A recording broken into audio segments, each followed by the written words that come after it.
Will the summit of the future at the United Nations bring a hope of peace? Prime Minister Narendra Modi will travel to New York to attend the summit of the future at the United Nations on September the 23rd. Modi will address this gathering of world leaders and also hold bilateral meetings on the sidelines with a number of world leaders.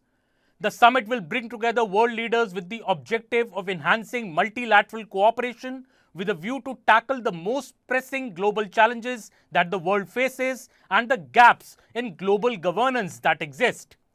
One of the main areas of attention will be attaining the Sustainable Development Goals on target and on time, as the world is also playing catch-up insofar as the fulfillment of the very important Sustainable Development Goals is concerned. A host of issues could be discussed related to climate, to education, to youth, gender, energy, infrastructure, and the digital divide. An outcome document, Pact of the Future, is expected to be adopted by the world leaders. India has become a pioneer when it comes to climate and renewable energy as well as digital public infrastructure.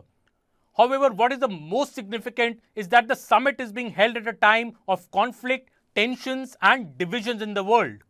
An important aspect which will be a feature of the summit of the future is peace and security.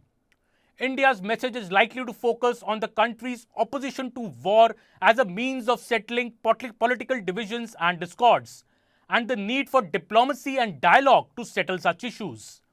Prime Minister Narendra Modi's own recent travels to Russia and Ukraine have been aimed in this direction. The big question remains, will India play the peacemaker when it comes to the Russia-Ukraine or the Israel-Palestine war? Is Mr. Modi carrying a message of peace to this World Summit? As per the provisional agenda, a guiding question on the interactive dialogues of the Summit of Future revolves around the heightened global divisions.